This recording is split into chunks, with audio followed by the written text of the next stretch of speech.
Calaroga Shark Media.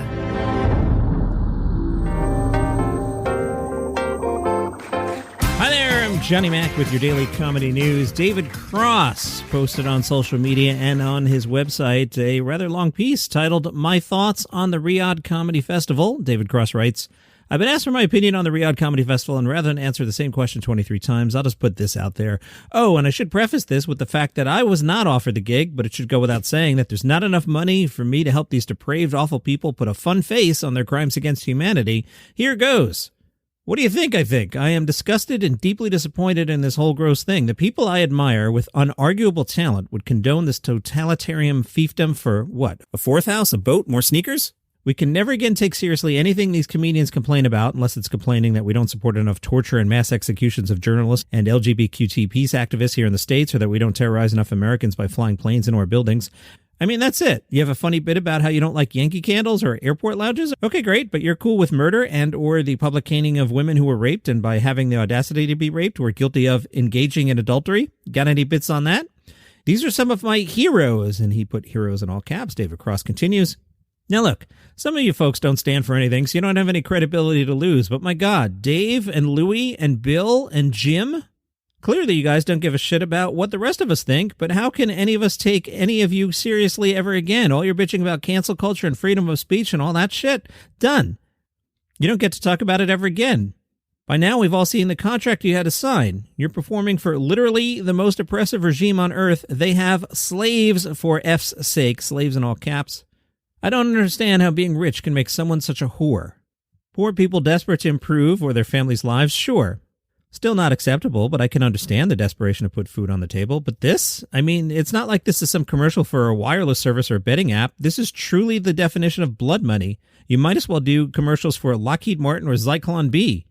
Holy shit, I remember the backlash I got for appearing in Alvin and the Chipmunks. You would have thought I'd taken money from a bunch of people responsible for funding Al-Qaeda. Unless you open your sets with, this is dedicated to all the widows and widowers and kids orphaned by this bloodthirsty, oppressive regime, especially from the zany shenanigans on 9/11. Never forget, MFers. All right, so it's great to be here. I'm going to be killing it tonight, but in the good way, straight up. No MBS. Then your hypocrisy will never not be noted. Signed, David. David adds a PS for anyone who actually wants to spend their money on something worthwhile. The Human Rights Foundation does amazing work.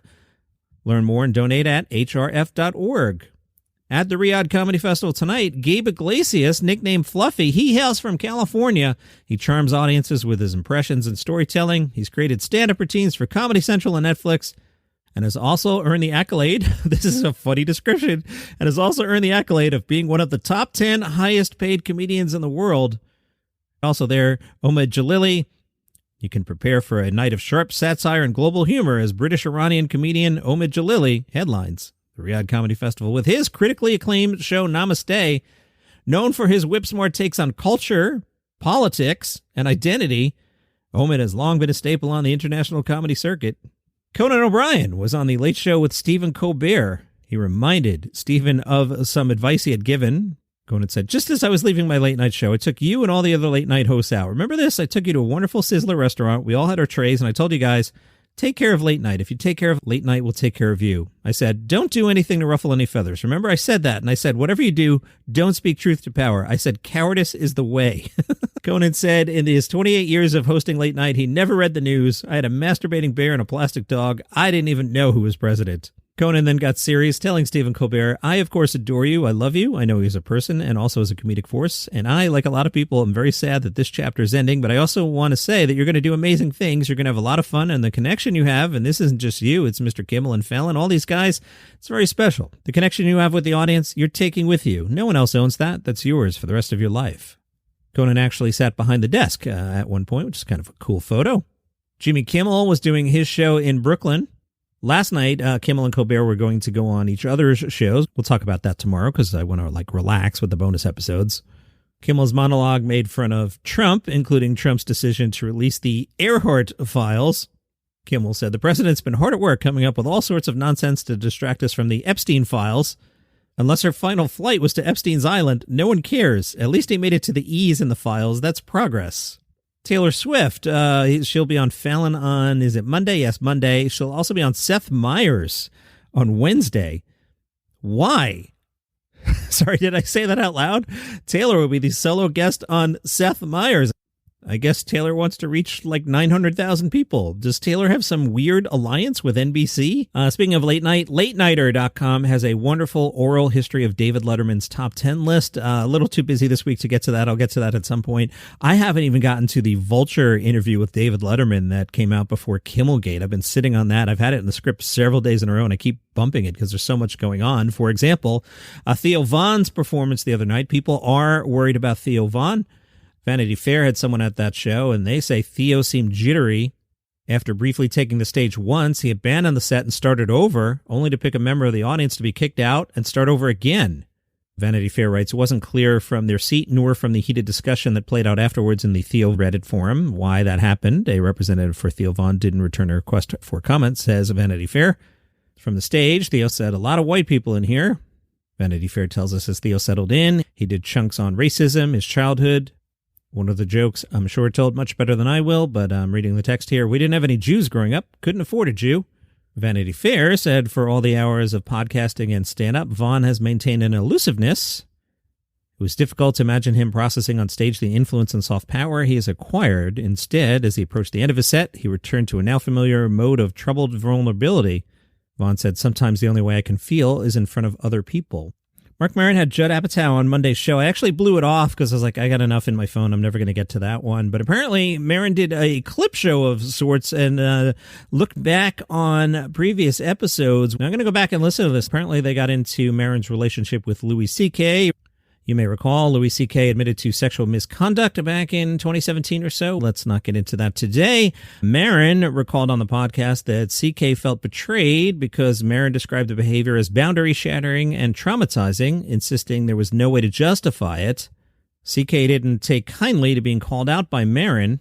Maron said on Monday's podcast, CK reached out to see if CK could come on the show and explain himself. Maron agreed in theory, but told CK he had no interest in revisiting his own condemnation. CK saw no point in appearing without addressing that and then declined to come on. Maron noted when he's run into CK on the comedy scene, CK's been cordial, but doesn't sound like there's anything warm there. Jimmy Carr, he's going to be appearing at the Riyadh Comedy Festival. He also will have a new show on Comedy Central UK with the title, Am I the A-hole? That'll be out on Monday, October 27th at 9 p.m., based on the Reddit of the same name, a panel show. Jimmy and two other judges look at some questionable characters and their questionable choices. I have an idea for an episode, Jimmy, if you want to hear it. Shoot me a note. I'll tell you on the side what we could look at. People do make questionable choices. I think this is a great idea for a show. Each episode sees the three judges delve into a series of jaw-dropping admissions, shocking family fallouts, and moments of pure social chaos as they ask the all-important question, is this person really an a-hole? With sharp wit and zero tolerance for nonsense, the panel debates the gray areas of human behavior, sometimes relatable, sometimes ridiculous, and ultimately deliver the verdict. And it's Jimmy Carr who cast the deciding vote. Are they an a-hole? The series starts October 27th on Comedy Central UK, the next day on Paramount Plus.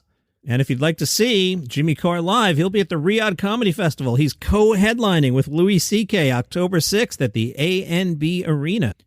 For some reason, everybody, except you and me, I didn't announce one, but everybody else announced a comedy special. Sarah Sherman will have her debut comedy special at HBO. I'm hoping this is an HBO special and not one of those HBO Max specials they run on Friday night. I'm hoping this is a proper Saturday night one, but they haven't given a date yet. It is called Sarah Squirm, Live Plus in the Flesh. We're told Sarah Sherman as Sarah Squirm rips off the straitjacket, unleashes a festering hour of bodily fluids, open wound confessionals, and jokes that will leave skid marks on your soul. There's a description. Sarah Sherman cautions us, word to the wise, don't watch while eating. Nina Rosenstein, who's the EVP of HBO programming but not good at giving fun quotes, said, Sarah's first special is so distinctly her own. She's hysterically funny, wildly creative, and has a kind of fearless audacity that makes this special truly unforgettable. Thank you for the safe quote, Nina Rosenstein, EVP of HBO programming for late night and specials. Appreciate you. Mike Kaplan will have a comedy special, this one called Rini, R-I-N-I. That'll be on Blonde Medicine's YouTube channel November 17th, and as an album December 12th. Rini is the name of his girlfriend. They've been in a relationship for 20 years. We're told the special is a deeply personal project created by the duo, equal parts a comedy special and a thesis on love. The show was performed at the Edinburgh Fringe. Mike Kaplan offers advice to his past dumb self while discussing his evolving thoughts on traditional marriage, polyamory, quantum physics, psychedelics, music, God, and more. Kaplan says of Rini, "I'm a better person because of her. I'm a better comedian because of her. We created this show about our relationship together, an artistic collaboration about our own romantic collaboration." Leslie Jones will have a comedy special, Leslie Jones Life Part 2, on Peacock, Friday, October 24th. In Life Part 2, Leslie Jones tackles aging, relationships, fame, and life's unexpected twists with the kind of honesty and fire only Leslie Jones can bring. Out today, the 800-pound gorilla has Jeff Innocent, Smart Casual. That is a Comedy Exports premiere. Head on over to the 800-pound gorilla YouTube channel. And let's check in with that guy, Jay Leno. You know, this guy, he'll weigh in on late-night comedy like he has any idea what he's talking about.